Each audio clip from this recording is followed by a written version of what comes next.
Okay, welcome back. It's a pretty short one this. I've speeded up the video a lot.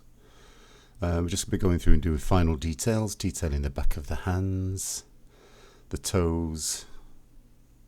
Just get it ready before poly painting. So, I'm just going to isolate the feet. There are many ways of doing these toe scales as well. You could use vector displacement brushes, alphas. I'm going to be using a custom alpha. I'll show you how to prepare it. So we don't get any bleed, we just mask out 2 of the 3 toes and bring in our alpha.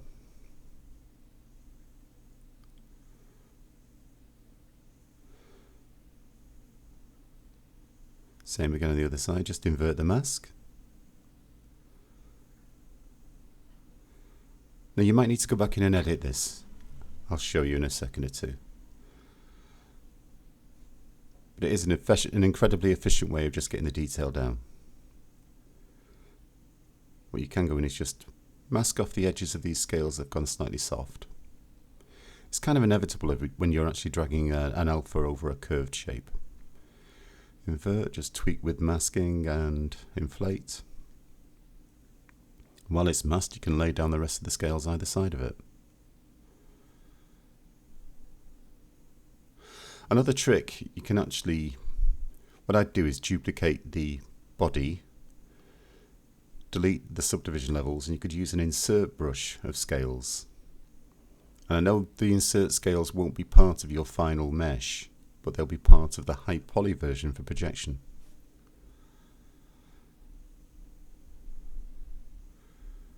So here I'm just continually soft masking areas. And there's a seamless transition between the alpha pieces.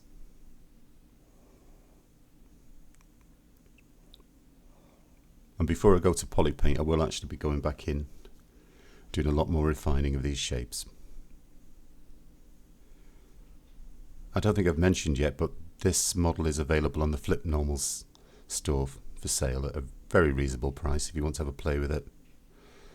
Look forward to seeing it in a game sometime. Anyway, the link's below.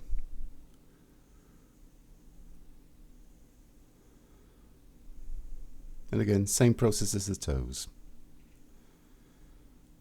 Going back in with the wrinkle brush here. And overlay it with some scales.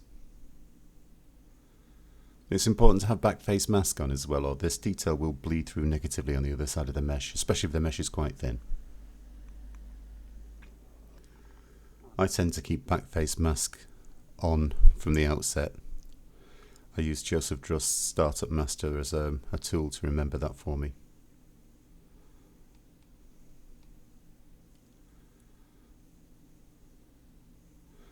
I do plan to release quite a number of dinosaurs, give you a whole menagerie of different time periods, Cretaceous, Jurassic. A lot of them are dinosaurs that have served me well in the past, which I'm planning to revisit and retexture. And 1 or 2 videos I do actually plan to try the thorny issue of adding plumage and feathers, which changes everything. Right, we're just going in with that tileable wrinkle brush, just drawing it out even smaller, just compacting some of the details.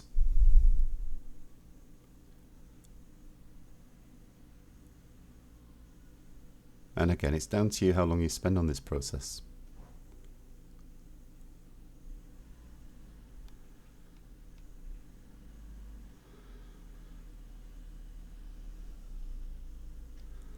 What I will do as well is add some surface noise to the top surface of all these wrinkled areas.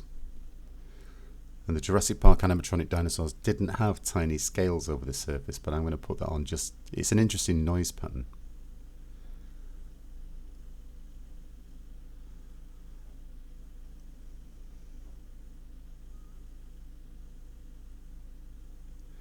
Here I'm using inflate just to emphasize the wrinkles and folds.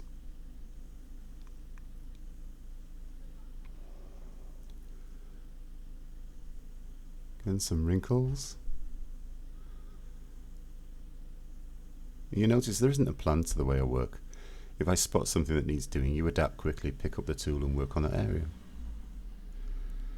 Okay, so we're just going to quickly detail the tongue with some alphas.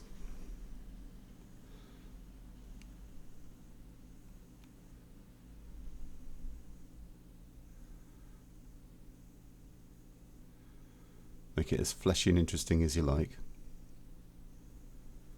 Okay, just change the material. I like to change the material, I've said before, just to get a contrast and see the model like new. But on the next video, the last one, we'll be poly painting. Thanks for watching.